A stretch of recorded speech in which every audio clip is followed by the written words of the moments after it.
The moment the laughter stopped, Ethan Miller knew something was wrong.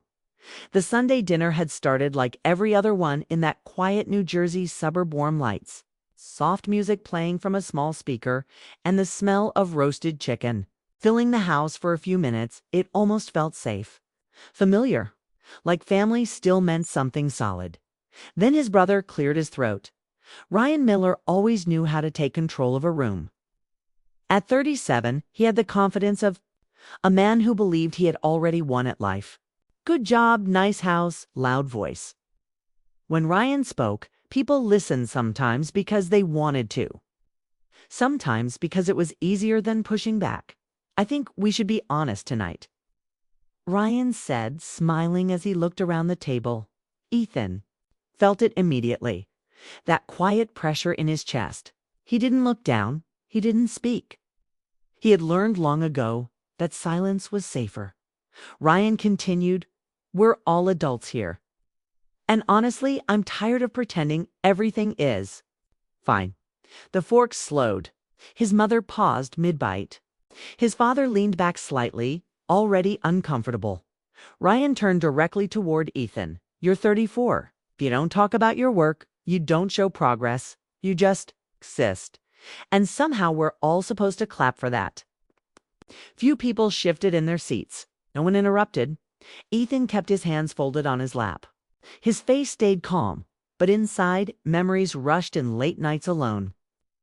Risks taken quietly, choices made without applause. Ryan leaned forward. "I think it's time we stop enabling this." That word landed hard. Enabling. Ethan's aunt asked softly. "Yes," Ryan said, nodding. "Letting him show up here like everything's normal, like he's contributing. It's not fair to the rest of us who worked for what we have." Ethan's mother finally looked at him. Her eyes held confusion, not cruelty. "That hurt more, Ryan." Took a breath as if preparing for something important. "So I think we vote." The word vote echoed in Ethan's head. A vote. His father asked. Ryan shrugged. "Why not?" Families make tough decisions. Should Ethan still be welcome here as he is? Or should he take some space until he gets his life together? The room fell silent. Ethan felt heat rise behind his eyes, but he refused to let it spill. He had promised himself long ago he wouldn't beg for belonging. Ryan raised his hand first, confident, certain, one by one. Others followed, some hands lifted slowly, shaking. Some didn't rise at all, but they didn't defend him either. Silence became its own answer. Ethan counted without meaning to. The vote passed. Just like that, he was out. No shouting. No dramatic words. Just a quiet decision made over dinner plates. Ethan stood up. "I understand," he said, his voice steady, surprising even himself. "I didn't come here to cause trouble." Ryan smirked, relief flashing across his face. "Good, maybe this will be the wake-up call you need." Ethan reached for his jacket. As he did, his fingers brushed against a thin black folder tucked under his arm. He had brought it without a plan, without expectation, almost as a reminder to himself. He took a step toward the door, then stopped. The room was still. Everyone watching him now, waiting for him to leave quietly, cleanly. Forgotten. Ethan turned around. "I wasn't going to say anything tonight," he said calmly. "I thought peace mattered more." Ryan laughed. "Here we go." Ethan walked back to the table and placed the folder down gently, as if it were fragile. Ryan rolled his eyes. "What is that? Another excuse? A resume no one asked for?" Ethan didn't respond. He opened the folder. The sound of paper sliding onto wood was soft, but it cut through the room. His father leaned forward. His mother's brow creased. Ethan spoke in a low, clear voice. 6 years ago, when this family almost lost everything, someone stepped in. Ryan frowned. "What are you talking about?" "The business," Ethan continued. "The debts, the loans, the nights you all pretended not to worry." His father's hands began to tremble slightly. Ethan slid another document forward. "I paid them." Ryan laughed, sharp and forced. "That's not funny." Wasn't meant to be, Ethan said. The room felt smaller now, tighter. Ethan didn't raise his voice. He didn't accuse. He simply explained. I sold my company quietly. I didn't use my name. I didn't want power. I wanted stability. For everyone, Ryan stood abruptly. You're lying. Ethan met his eyes, calm, unmoving.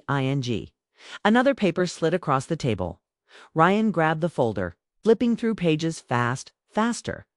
His breathing changed. No, he whispered. No, this can't. His voice broke into something loud and raw panic, not anger. The scream that followed wasn't planned. It burst out of him, sharp and uncontrolled. Everyone froze. Ethan's mother covered her mouth. His father closed his eyes. Ryan dropped the folder like it burned him. You let me believe you were nothing, Ryan said, his voice shaking. You let me treat you like this. Ethan nodded slowly, because I believed family didn't need proof. No one spoke. The vote. The insults. The silence, all of it, hung heavy in the air. Ethan picked up the folder. I didn't come here to win, he said softly. I came hoping I wouldn't need to explain myself. He walked toward the door again. This time no one stopped him. As the door closed behind him, the house remained silent, finally understanding the cost of what they had just voted away. The moment the folder hit the table, the room shifted. Ethan Miller had never planned to reveal what was inside. It wasn't dramatic. He wasn't seeking revenge. But the night had forced his hand. Ryan's smug vote, the cold hands that raised, themselves without thought, demanded truth. And truth, Ethan knew, was a storm no one could ignore. He opened the folder slowly, deliberately, sliding the first paper across the polished wood of the dining table. It was a bank statement. Clear, official, every number was undeniable. Ryan's confident smirk faltered. This can't be real, Ryan said, leaning over the table. It is real, Ethan replied calmly. 6 years ago, when Dad's construction business nearly collapsed, someone stepped in to save it. That someone was me. A hush fell. His mother's fork hovered midair. His father's glasses slipped down his nose as he squinted, trying to make sense of what he was seeing. A few cousins in the corner exchanged glances, unsure whether to speak. Ethan didn't raise his voice. He didn't shout. He simply began explaining, one document at a time. I sold my startup quietly. I didn't put my name on it. Didn't want recognition. I just wanted stability for all of us. Ryan's laughter was nervous now, shaky. You think this makes up for what I said? Ethan slid another sheet across. It was a property deed. His parents' home, the very house Ryan had been so smug about, was held in a trust under Ethan's name. The rooms. Energy shifted immediately. Shock, disbelief, and then panic replaced smugness. You're lying, Ryan said, though his voice betrayed him. His hands trembled as he snatched the folder, flipping through pages frantically. How could you keep this from us? I stayed silent because I wanted peace, Ethan said. I didn't want this to be about control. I wanted this to be about family. Ryan's breathing quickened. His jaw clenched. He screamed, not in anger, not in hatred, but in raw, helpless panic. It was a sound of a man realizing everything he assumed was his was quietly built by someone he underestimated. The table went silent. Ethan's mother pressed her hand to her mouth, tears brimming. His father sank into his chair, unable to speak. The cousins shifted uncomfortably. Caught in a storm they didn't understand, but felt deeply. Ethan's voice remained steady. I didn't ask for recognition. I didn't ask for gratitude. I only hoped that love would be enough to keep us together. Ryan dropped the folder onto the table as if it burned him. His fingers shook as he touched the documents again, disbelief turning into regret. You let me humiliate you, he whispered. You let me vote you out? Yes, Ethan said simply. Because I believed family wasn't about proving who was better. I believed it was about trust, support, and love. A long pause stretched across the room. The weight of years, misunderstandings, and hidden sacrifices hung like a cloud.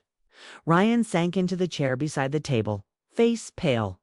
His voice cracked as he admitted what he hadn't wanted to see.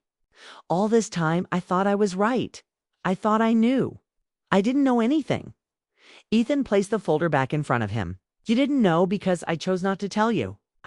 I thought the right thing was to act quietly, to let actions speak louder than words. You saved us, his mother whispered, tears streaming down her cheeks. You've been carrying this all alone. Ethan's eyes softened. Not alone, he said. I carried it for all of us. I hoped we would never need to know. Ryan buried his face in his hands. The room felt heavy but alive. The silence was no longer awkward, it was reflective. Everyone realized how fragile assumptions can be, how easily we judge, and how rarely we truly know what's happening behind another person's calm exterior. Ethan stood up, picking up the folder carefully. I'm not here to punish. I'm not here to take revenge. I just needed the truth to be seen. Ryan raised his head slightly, shame and amazement battling across his face. You were everything we ever needed, he said, his voice raw, and I voted you out. Yes, Ethan said quietly. And now you see why silence can sometimes speak louder than any argument. He walked toward the door. Before stepping out, he turned once to glance at his family. I hope someday, he said, we can meet as equals. No assumptions, no judgments, just trust. The door closed gently behind him. Outside, the air was crisp, clean, freeing. Ethan walked down the driveway alone, but lighter than he had been in years. He didn't need applause. He didn't need recognition. He'd given the family the one thing that mattered most, the truth. Inside, Ryan sat motionless, staring at the empty doorway. For the first time, he understood the weight of underestimating someone. And for the first time, he realized that love, quietly given, can be more powerful than any argument, any vote, any loud declaration.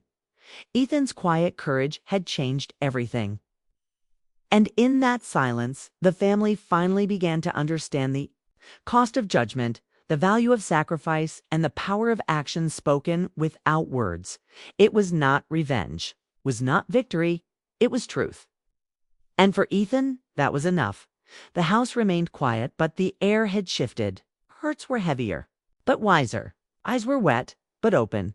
And for the first time in years, the family saw what had always been right in front of them. Ethan, steady, loyal, and strong, had been the anchor they didn't know they needed. The folder remained on the table, a silent testament. And in the quiet of that New Jersey night, every member of the family understood that sometimes the person you think is least has been holding everything together all along. Ethan disappeared into the night, leaving behind more than documents. He left behind a lesson. Pride and judgment fade. But truth and the courage to act quietly remains forever. And for Ryan, for the first time, screaming wasn't a way to dominate. It was the sound of someone finally realizing the depth of what they had lost and the strength of the one they had underestimated.